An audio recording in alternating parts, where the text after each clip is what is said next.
अनु एक सुंदर मगर लालची और गरीब लड़की थी। अनु विजय और मंजू की इकलौती बेटी थी। अनु के पिताजी एक मामूली फैक्ट्री मुलाजिम थे, मगर अनु सबको बताती थी कि उसके पिताजी उस फैक्ट्री के मालिक हैं। अनु ये झूठ इसलिए बोलती थी ताकि सब लोग उसे अमीर समझे। अनु शक्ल सूरत की बहुत अच्छी थी, इसलिए लोग उसे बहुत अहमियत देते थे, मगर अनु को अपना गरीब होना एक गाली की तरह लगता था।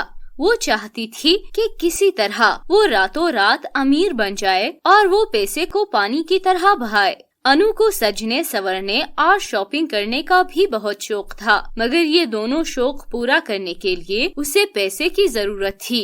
गरीब अनु के पास इतना पैसा नहीं था, इसलिए वो अपनी अमीर दोस्तों से चीजें मांग कर लाया करती थी और मोहल्ले में शो मारती थी। अनु की माँ मंजू उसे ऐसा करता देखकर बहुत समझाती थी। वो अनु से कहती थी, अनु बेटा, हम गरीब लोग हैं और गरीब ही रहेंगे, इसलिए तुम दूसरों से चीजें मांग कर मत लाया करो। तुम्हारे पिताजी तुम्हारे लिए जो भी सस्ती चीजें लाते हैं तुम उन्हीं से गुजारा किया करो, क्योंकि हम दोनों को ये पसंद नहीं है कि तुम अपनी दोस्तों की चीजें लाकर इस्तेमाल करो। मगर अनु अपनी माँ की ये बात सुनकर कहती थी, माँ, मैं भी अपनी दोस्तों की तरह अमीर होना चाहती हूँ। मैं भी महंगे महंगे ड्रेसेस पहनना चाहती हूँ, मगर मेरी किस्मत में आप जैसे गरीब माता पिता लिखे थे, इसलिए तुम मुझे दूसरों की चीजें इस्तेमाल करने से मना मत किया करो। आपको ये सब अच्छा नहीं लगता तो पिताजी से कहो कि वो अमीर हो जाए ताकि मैं अपनी पसंद की चीजें खरीद कर पहनूं। अनु की माँ जानती थी कि उसे समझाना बेकार था, क्योंकि अनु सिर्फ अपने मन की मानती थी। उसका मन जो करता था वो वही करती थी। ऐसे में वो गलत सही को भूल जाती थी। अनु अपने माता के बार बार समझाने के बावजूद खुद को बदल नहीं पाई थी। वो रात दिन अमीर होने के सपने देखती थी और वो दौलतमंद होने के लिए कुछ भी कर सकती थी। उसके पिताजी अक्सर उससे कहते थे, देखो अनु बेटा, तुम कॉलेज में पढ़ती हो, जब तुम्हारी पढ़ाई पूरी हो जाएगी तो तुम बहुत बड़ी अफसर बन जाना और खूब पैसा कमाना। देखना, तब तुम्हारी अमीर होने की इच्छा पूरी हो जाएगी। मगर अनु अपने पिताजी की ये बात सुनकर और उतावली हो जाती थी और कहती थी, पिताजी, मुझे अभी और इसी वक्त अमीर होना है ताकि मैं बहुत सारा मेकअप कर सकूं और नए फैशन करके अपनी दोस्तों को जलाऊं। बाद में तो वो सब मुझसे दूर हो जाएंगी, तो फिर क्या फायदा। अनु के पिताजी अपनी इकलौती बेटी की ऐसी बातें सुनकर सर पकड़ लेते थे, जबकि अनु सारा दिन या तो आईने के सामने खड़ी होकर मेकअप करती थी या फिर अमीर होने के सपने देखती रहती थी। फिर एक दिन अनु अपनी दोस्त के घर से वापस आ रही थी कि उसे एक जादुई जंगल दिखाई दिया, जहाँ से एक औरत निकल रही थी। उस औरत के हाथ में एक पत्ता जो कि बिल्कुल सोने का लग रहा था। ये देखकर अनु उस औरत से पूछने लगी, ये पत्ता तो सोने का लग रहा है, ये तुम्हें कहाँ से मिला है।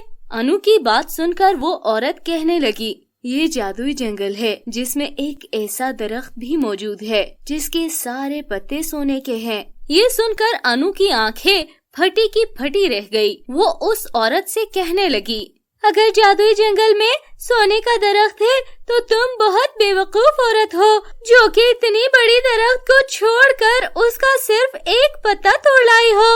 मैं तुम्हारी जगह होती तो उस दरख्त के सारे पत्ते तोड़ कर ले आती।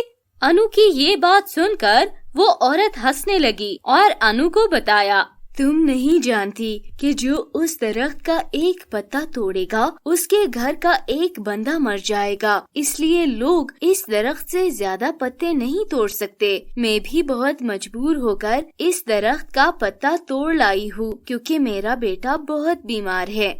ये सुनकर अनु दुखी हो गई, क्योंकि उसने तो सोचा था कि वो अभी जादुई जंगल में जाकर इस दरख्त के सारे पत्ते तोड़ लाएगी और उन्हें बेचकर अमीर बन जाएगी।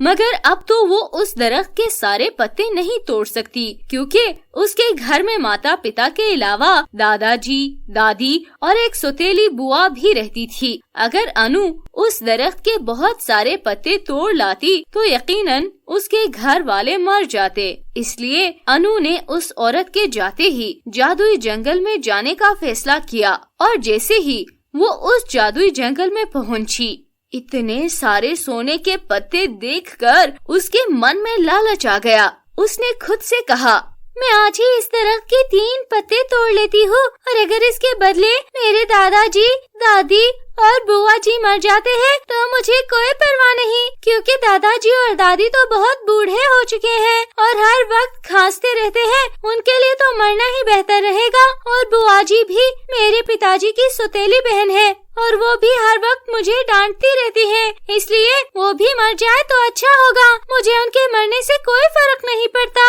ऐसा कहकर अनु उस दरख्त के 3 पत्ते तोड़ने लगी, मगर वो रुक गई और खुद से कहने लगी, आज एक ही पत्ता तोड़ लेती हूँ तो कल फिर से एक और पत्ता तोड़ने आऊंगी। ऐसा कहकर अनु ने उस दरख्त का एक पत्ता तोड़ा और उसे लेकर सीधा बाजार चली गई। जब अनु ने एक शॉपकीपर को वो सोने का पत्ता दिया तो उसने उस पत्ते के बदले उसे बहुत सारे पैसे दिए। अनु सोचने लगी कि उस औरत ने वाकई सच कहा था, ये तो वाकई में सोने का पत्ता था। अनु वो सारे पैसे लेकर शॉप से बाहर निकल आई और फिर वो एक ब्यूटी पार्लर चली गई और एक अच्छा सा स्किन ट्रीटमेंट कराया ताकि वो मजीद खूबसूरत हो जाए। इसके बाद उसने अपने लिए बहुत सारी शॉपिंग की और खुशी खुशी घर आ गई।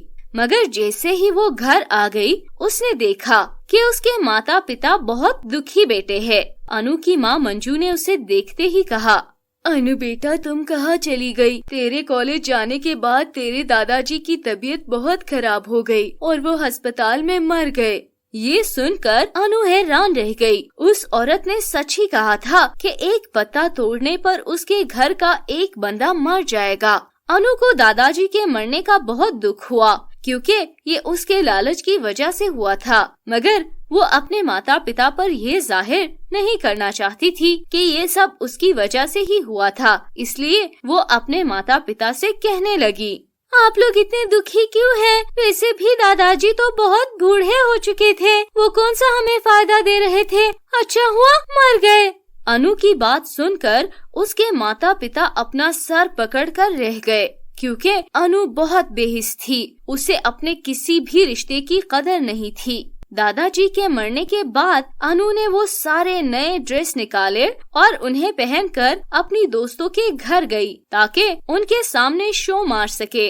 उसकी सब दोस्तें उसकी खूबसूरती और फैशन देखकर हक्का बक्का रह गई क्योंकि वो बहुत अमीर और खूबसूरत लग रही थी। ये देखकर वो सारी अनु से जलने लगी और अनु उन्हें जलता देखकर बहुत खुश हो रही थी।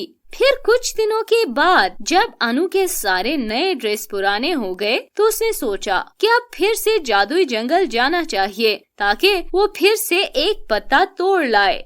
अनु अपने लालच की वजह से फिर उस दरख्त का पत्ता तोड़कर चली गई और जैसे ही उस जादुई दरख्त का पत्ता तोड़कर वो घर आई तो उसकी दादी मर गई। अनु को किसी रिश्ते की कोई परवाह नहीं थी, उसे बस खुद से ही मतलब था और वो अपनी खुशी के लिए जीती थी। इसलिए अनु को दादी के मरने से भी कोई फर्क नहीं पड़ा और वो अपनी जिंदगी में मगन रही। अब अनु के घर में इसके माता पिता और एक सौतेली बुआ जी बच गई थी, इसलिए अनु दोबारा उस जादुई जंगल में नहीं गई। मगर एक दिन अनु को अपनी दोस्त की पार्टी में जाना था जिसके लिए उसे सुंदर सा ड्रेस चाहिए था। अनु के पास नया ड्रेस नहीं था, इसलिए वो सोच में पड़ गई, क्या उस जादुई जंगल में जाना चाहिए था?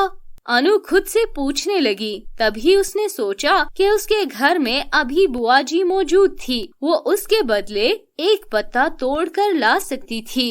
वैसे भी अनु अपने लालच में अंधी हो चुकी थी, इसलिए वो दोबारा से जादुई जंगल चली गई और उसने दरख्त का एक पत्ता तोड़ लिया। मगर उसी वक्त उसका हाथ एक और पत्ते से टकराया और उस दरख्त के 2 पत्ते गिर गए। ये देखकर अनु परेशान हो गई। मगर उसने खुद को तसल्ली देते हुए कहा, ये पत्ता तो खुद ब खुद गिरा है, इसमें मेरा क्या कसूर। अनु ऐसा कहकर दोनों पत्ते उठा लाई और उन्हें बेचकर अपने लिए एक सुंदर सी ड्रेस ले आई और उसे पहनकर अपनी दोस्त के घर पार्टी पर चली गई। वो पार्टी से वापस आई तो वो बहुत खुश थी क्योंकि सब लोग अनु की बहुत तारीफ कर रहे थे। मगर जैसे ही अनु अपने घर आई उसे पता चला कि उसके माता पिता मर चुके थे। ये देखकर वो रोने लग गई। हे ऊपर वाले, तूने ये क्या किया? मेरे माता पिता मर गए, मुझे उनसे बहुत प्यार था, अब मैं उनके बगैर कैसे रहूंगी? वो मुझसे बहुत प्यार करते थे और मेरे नखरे उठाते थे, अब इस दुनिया में मेरा कौन है? ऐसा कहकर अनु बहुत पछताने लगी कि उस दरख्त के 2 पत्ते नहीं तोड़ने चाहिए थे, क्योंकि उसकी दोस्त की पार्टी में अनु की खूब तारीफ हो गई। मगर अनु की जिंदगी बर्बाद हो गई क्योंकि उससे मोहब्बत करने वाले माता पिता मर गए थे। माता पिता के मरने के बाद उसकी सौतेली बुआ ने पूरे घर पर कब्जा कर लिया और अनु को कॉलेज जाने से रोक लिया। अनु ने उसकी वजह पूछी तो उसकी बुआ जी कहने लगी, तुम अब कॉलेज नहीं जा सकती क्योंकि अब तुम्हारे कॉलेज की फीस कौन देगा? मैं तो इस घर तक का खर्च नहीं उठा सकती क्योंकि मैं तो कोई काम नहीं कर सकती हूँ। इसलिए मैंने सोचा है कि तुम कॉलेज जाने के बजाय घर पर रुककर मोहल्ले की लड़कियों का मेकअप कर दिया करो ताकि उससे मिलने वाले पैसों से हमारे घर का गुजारा चलता रहे। ये सुनकर अनु बुआ जी को जवाब देने लगी थी, मगर उसे याद आया कि अब उसके माता पिता जिंदा नहीं थे जो उसके नखरे बर्दाश्त कर लेते। इसलिए अनु ने बुआ जी की सारी बातें मान ली। अब अनु सारा दिन मोहल्ले की लड़कियों का मेकअप करती थी और उसके बदले जो भी पैसे मिलते थे वो सारे के सारे बुआ जी के हाथ पर रख देती थी, क्योंकि अब वही सारे घर को चलाती थी। यही नहीं बल्कि अब तो अनु ने खाना पकाना, बर्तन धोना और कपड़े धोना भी सीख लिया था। और ये सब काम करके अनु बेचारी की स्किन बहुत रफ और काली हो गई थी। इसलिए तो अब वो अपनी दोस्तों से मिलने नहीं जाती थी क्योंकि अब वो उतनी सुंदर नहीं रही थी। अनु अब शर्मिंदगी के मारे आईना ही नहीं देखती थी। वो सारा दिन घर के काम काज करती रहती थी और अपने माता पिता को याद करके रोती रहती थी, क्योंकि ये सब अनु के लालच की वजह से हुआ था। अगर वो उस जादुई जंगल से पत्ते ना तोड़ लाती तो आज उसके माता पिता जिंदा होते और उसे अपनी बुआजी के साथ न रहना पड़ता। उसकी जालिम सुतेली बुआजी अनु पर बहुत जुल्म करती थी और उसके घर पर कब्जा करके उसे अपनी नौकरानी बना लिया था और यूं अनु को अपने लालच की सजा मिल गई थी, जिसके लिए वो बहुत ज्यादा पछताती थी। आपने इस कहानी से क्या सीखा? अगर आपको ये कहानी पसंद आई तो लाइक, शेयर एंड सब्सक्राइब करना मत भूलिएगा ताकि आप इस तरह की और कहानियाँ देख पाए।